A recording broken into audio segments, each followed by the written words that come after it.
आपने कभी महसूस किया है कि चलती हुई बस में बैठकर हमें लगता है कि हम बिल्कुल साकिन हैं, लेकिन सड़क पर खड़ा शख्स हमें तेजी से हरकत करता देखता है।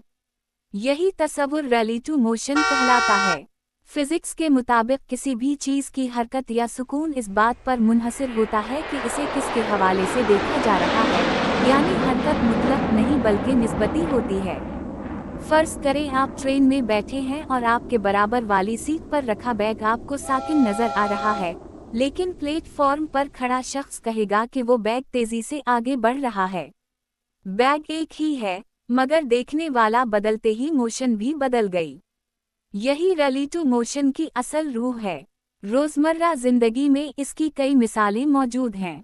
अगर दो गाड़ियां एक ही रफ्तार और एक ही सिमत में साथ साथ चल रही हूं तो दोनों ड्राइवर एक दूसरे को साकिन महसूस करेंगे, हालांकि जमीन के हवाले से दोनों हरकत में हैं। उसी तरह जमीन सूरज के गर्द तकरीबन 30 किलोमीटर फी सेकंड की रफ्तार से घूम रही है, लेकिन हमें जमीन पर खड़े होकर इस हरकत का कोई एहसास नहीं होता। हवाई जहाज के अंदर अगर कोई शख्स सीधा ऊपर उछलता है तो जहाज में बैठे मुसाफिर उसे सीधा ऊपर नीचे जाता देखते हैं, जबकि जमीन पर खड़ा शख्स उसी हरकत को आगे की सिमत के साथ भी जड़ा हुआ देखता है।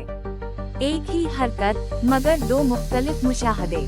रिलेटिव मोशन को समझे बगैर रफ्तार, सिमत और एक्सीलरेशन का दुरुस्त तस्वुर मुमकिन नहीं। सैटेलाइट्स का मदार, रॉकेट की लॉन्चिंग, जीपीएस सिस्टम और हत्ता के खेलों में गेंद की हरकत तक सब कुछ रिलेटिव मोशन के उसूलों पर काम करता है।